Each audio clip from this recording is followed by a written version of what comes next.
Imagine an electric car that never, ever needs to be plugged in. It draws power from the very air around it. This isn't science fiction. This is the claimed invention of Maxwell Chikumbutso from Zimbabwe. And it's causing a major stir on the world stage. Reports suggest that Japan, a global technological titan, is desperate to license it. Why would a country synonymous with innovation seek out a relatively unknown inventor from Africa? The answer to that question is a thrilling tale of potential, controversy, and a high-stakes race for the future of energy. Let's begin with the man at the center of this storm. Maxwell Chikumbutso is a self-taught engineer and the founder of Seth Holdings Inc. He emerges from a nation facing profound economic challenges. Yet, he claims to have built a series of technologies that defy conventional physics. His most famous invention is the so-called green power generator. This device, he asserts, produces more energy than it consumes. It allegedly achieves this through a system of magnets and radio frequencies. If true, this would be a perpetual motion machine. It would violate the fundamental law of conservation of energy. Physicists worldwide dismiss such a possibility as impossible. Energy cannot be created from nothing. It can only be converted from one form to another. Then came his piece de resistance, an electric vehicle. This isn't just any EV. He calls it a radio frequency-powered electric vehicle. The prototype is a converted SUV, a Toyota RAV4. Its most shocking feature is the absence of a charging port. Chikumbutso claims it is powered by a receiver that harvests ambient radio waves.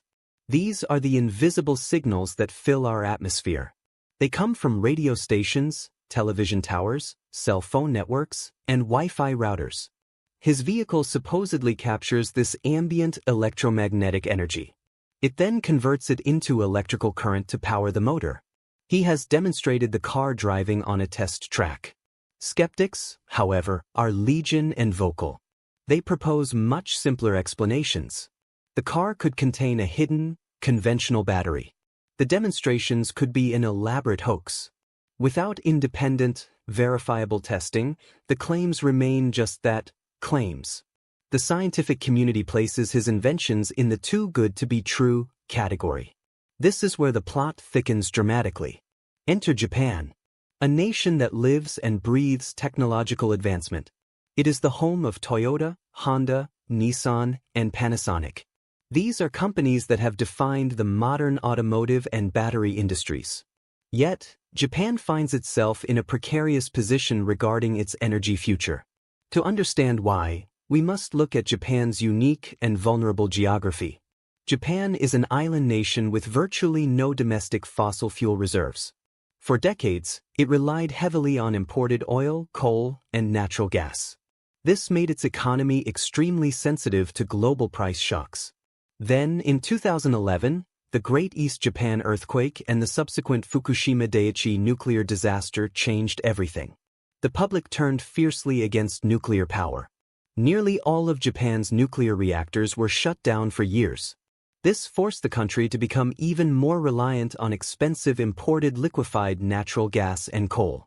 Its energy self-sufficiency rate plummeted. Energy security became a national obsession. This vulnerability creates a powerful incentive to find a game-changing solution. A technology that could tap into a limitless, ambient power source would be a holy grail.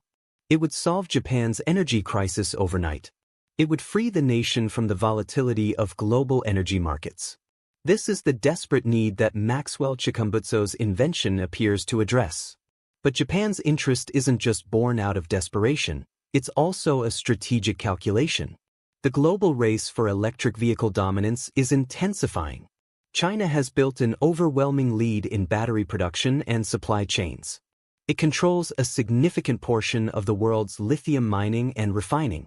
This gives China a formidable geopolitical advantage. For Japan, competing in a battery-centric EV future means playing a game where China holds most of the cards. It's an uphill and expensive battle. A technology that bypasses the need for massive lithium-ion batteries would be a strategic masterstroke.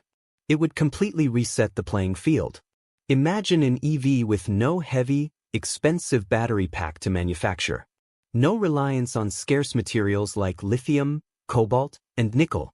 No multi-hour charging stops.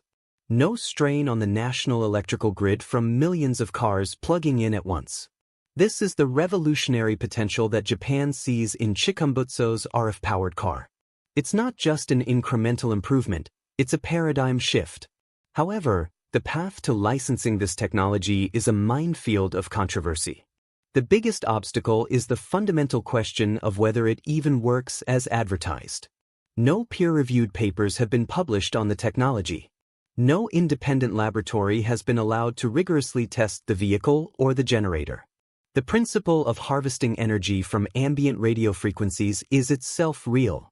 It's a concept known as RF energy harvesting, but the amount of energy available in the ambient air is minuscule. It's enough to power tiny devices like wireless sensors, RFID tags, or maybe a wristwatch. Powering a multi-ton vehicle requiring tens of kilowatts of energy is an entirely different matter. The radio waves in our environment are incredibly weak. To power a car, you would need to be parked directly next to an enormously powerful transmitter. Even then, the efficiency of conversion would be a massive hurdle. For mainstream science, the idea of an RF-powered car driving freely around a city is implausible. This leads to two stark possibilities. The first is that Maxwell Chikumbutso is one of the greatest geniuses in human history. He has discovered a new physical principle that has eluded all of our top scientists. The second is that the invention is a sophisticated illusion. The truth likely lies somewhere in a gray area, but the burden of proof remains immense. Beyond the science, there are serious legal and political clouds. Chikumbutso has faced legal trouble in his home country. He was arrested and charged with fraud related to an investment scheme for his inventions. The case was ultimately dismissed, but the stigma remains. This history makes governments and large corporations understandably cautious. Investing hundreds of millions into a technology from a controversial figure is a monumental risk. Yet, the potential reward is equally monumental. This is the high-stakes gamble Japan is reportedly considering. Let's delve deeper into what a successful deal could mean for Japan. If the technology is real and can be scaled, Japan would instantly become the world's energy leader. It wouldn't just lead the EV market, it would render the current concept of EVs obsolete. Japanese cars would be the only ones that never need charging. The economic value would be incalculable. The licensing rights alone would be worth trillions of dollars. Every other car manufacturer in the world would have to license the technology from Japan. It would create one of the most valuable intellectual property portfolios in history. On a geopolitical level, Japan's influence would soar. Nations dependent on oil exports would see their economies reshaped. Global power dynamics would shift away from the Middle East and towards Tokyo. Japan would achieve the energy independence it has craved for over a century. This isn't just about cars, it's about national power. But what if it's all a mirage? The risk for Japan is not just financial loss. It is the risk of a massive, global embarrassment. A country renowned for its meticulous quality control and engineering prowess being duped by a perpetual motion machine. Its credibility in high-tech sectors would suffer a severe blow. Competitors in the US, Europe, and China would pounce on the failure. The Japanese government and its corporate partners would become a cautionary tale. This is why the negotiations, if they are indeed happening, would be incredibly complex and secretive. They would involve layers of intense due diligence. Teams of top physicists and engineers would be tasked with validating the claims. The process would be slow, secret, and fraught with tension. Now, let's consider the perspective of Maxwell Chikumbutso himself. Why would he choose to partner with Japan instead of another nation? Japan offers a unique combination of technological prowess, manufacturing capability, and global reach.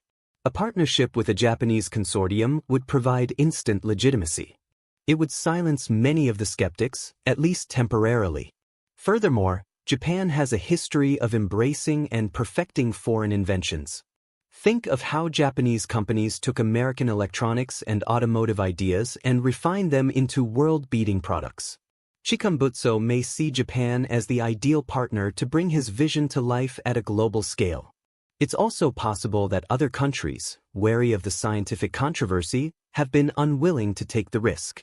Japan's unique desperation has made it the only serious suitor. The story of Maxwell Chikumbutso and Japan is a modern-day drama that touches on our deepest hopes and fears about the future. It is a story about the enduring allure of a free energy dream. For centuries, inventors have claimed to have cracked the code.